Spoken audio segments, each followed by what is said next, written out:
kalau pesan Abah itu bukan buat orang kampung Rawajati aja, tapi buat kita semua tuh lebih hindari minta-minta sesuatu ke kubur aja.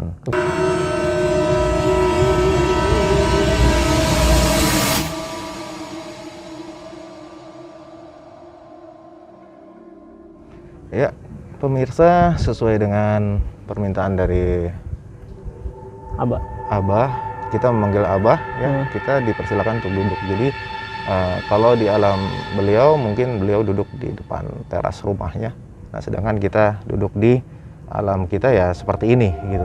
Jadi nanti kita akan bertanya-tanya kepada Abah, eksistensi Abah di sini, sejak kapan keberadaan beliau, dan kenapa beliau sampai ada di sini, ya kan? Nah, terus dengan maksud dan tujuan apa beliau ke sini, dan juga kita akan bertanya sejak kapan atau tahun berapa Abah berada di sini. Silakan Vi, jelaskan. Assalamualaikum warahmatullahi wabarakatuh. Abah sih ngejelasin tahun berapa ya? Udah lama juga sih. Iya. Sebelum Belanda itu ya? Sebelum Belanda Ya. Jadi Abah itu anak pesantren dari Bogor, anak santri dari Bogor, ditugasin sama gurunya. Namanya siapa? Namanya kalau beliau menjelaskan namanya Abah Hakim Asari. Jadi kita manggil Abah Hakim aja. Iya udah. Jadi kalau saya dengar dari Abah gitu, penyampaiannya dulu waktu masih muda, udah lulus jadi santri sama gurunya, ditugasin buat cari tempat lo dakwah gitu. Kalau nggak ada tempat lo dakwah, lo buka tempat satu daerah buat lo jadi pemukiman gitu ya. Iya. Waktu itu Abah masih umur belasan itu ya sih? Iya. Mau arah 20-an lah. Arah 20-an. Jadi masih muda. Sedang gagah-gagahnya dan sedang tampan-tampannya pada saat itu. Lagi sama semangatnya lagi luar biasa. Kalau kita sekarang ditugasin sama guru kita, bukannya belum tentu kita mau kan. Jadi suatu kehormatan lah, kita bisa tahu ya. Iya. Inian dari si Abah. Jadi Rawajati itu dibuka tahun 1600-700 ya? 1700. 1700 ya? 1700 kalau dilihat dari kata Abah ya 1700 lah Abah udah ada di sini dan membuka kampung Rawajati. Bahkan Belanda belum masuk ke sini gitu. Karena waktu itu Rawajati masih, ya tadi kita bilang ilalang, pohon setinggi tadi, pohon jati yang gitu bahas tuh Abah udah ada di sini. Jadi Abah itu waktu ke Rawajati sini lewat jalur Jalan Raya Bogor ya. Iya. Jalan kaki ya Jalan Raya Bogor. 4-5 hari sampai sini. Kenapa nyampe sini? Karena berhenti karena istirahat. Iya nggak sih? Iya. Oh ya. Istirahat di kali ya, Ci.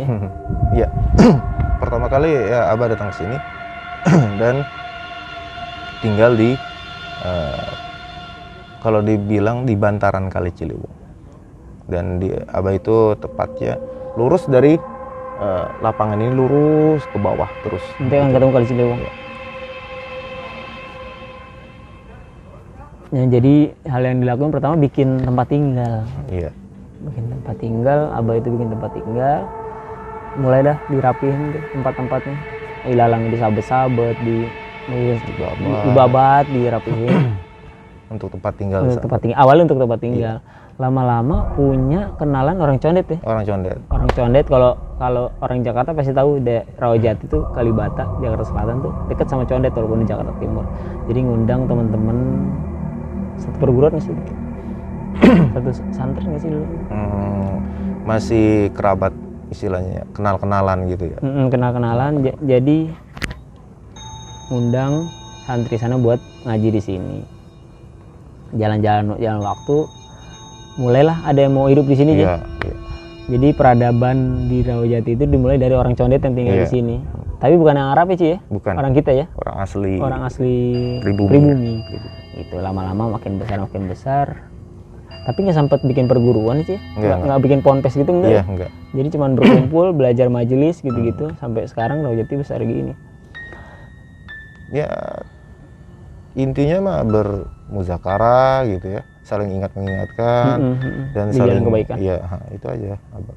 Tapi cukup berkembang ya, cukup karena kalau dilihat itu rumah Abah sering banyak orang kayaknya, sering banyak orang. Gitu. Seperti yang kita tahu, makin tinggi ilmu jadi ulama pasti tamu tiap hari Iya. ada yang datangan, konsul lah, cerita. Itu yang dilakukan Abah seumur hidupnya. Tapi kalau menurut ceritanya Abah itu nggak nikah sampai ya akhir hayat aja. Iya, karena dia fokus ke ibadah kepada Allah. Dakwah. Iya, dakwah. Nah, kalau masalah kuburannya, Abah itu berpesan sama pengikutnya dulu, gue pengen kuburan, nggak usah kasih makam, maksudnya nggak usah dikasih Iya, berbentuk seperti apa ya namanya kalau sekarang ya, nisan ya. Ya, nisan. nisan. Jadi, Jadi- orang-orang sana bilang kijing di kijing. Abang jadi- nggak mau itu seperti itu. Jadi Abah nggak mau ada kijing, jadi seperti sahabat-sahabat Rasul kan ya, cuman kubur dulu ditandai dengan batu, tapi dengan berjalan zaman batu itu mulai kegeser, jadi seperti nggak ada. Jadi sekarang kalau kita ngelihat ya batu makamnya malah diinjek-injek gitu. Iya, Diinjek-injek sama aktivitas warga ya. karena itulah karena permintaan Abah tidak perlu buat nisan, juga karena Abah tidak ingin dikenang gitu. Jadi biarlah waktu yang menjawabnya itu. Nanti juga kebenaran akan terbuka sendiri. Betul. Gitu kata. Juga Abah juga beralasan ketika dulu ada ulama meninggal, biasanya makamnya itu dijadikan sesuatu tempat orang minta doa, Iya. minta berkah, minta apapun itu, malah cerundung ke arah kemusyrikan. Itu yang Abah hindari gitu sih. Jadi kalau kita orang Rawajati patut berterima kasih sama Abah. Hakim. Karena sebab Abah lah ada perkampungan Rawajati. Sebab. Dan pesan Abah silakan Bedi. Gini, kalau pesan Abah itu bukan buat orang kampung Rawajati aja, tapi buat kita semua tuh lebih hindari minta-minta sesuatu ke kuburan. Karena semua berkah itu adanya sama Allah. Kalau kita punya guru yang masih hidup, kita bisa minta perantara sama guru gitu. Maksudnya bukan minta sama guru, tapi minta petunjuk sama guru ya. Guru, gimana sih cara kita biar doa kita cepat diijabah gitu. Jangan minta ke kuburan, itu yang dihindari sama Abah. Karena realita zaman sekarang banyak banget yang minta di alam kubur, minta berkah, minta jodoh, minta rezeki gitu. Itu sih yang Abah paling kenceng kasih tahu ke saya tadi. Terima kasih, Bah. Udah cukup seperti udah itu sih aja. itu aja yang Abah sampaikan ke kita barusan. Semoga jadi pelajaran buat kita ya. Iya. Kalau minta-minta minta tetap sama Allah. Kalaupun kita punya guru yang masih hidup, kita belajar sama guru kita. Jadi jangan pernah sekalipun minta sama makam atau kuburan. Nah, itu udah pasti musyrik. Itu. Ya. Oke, sekian dari Kita kita dari channel DMTV. DMTV.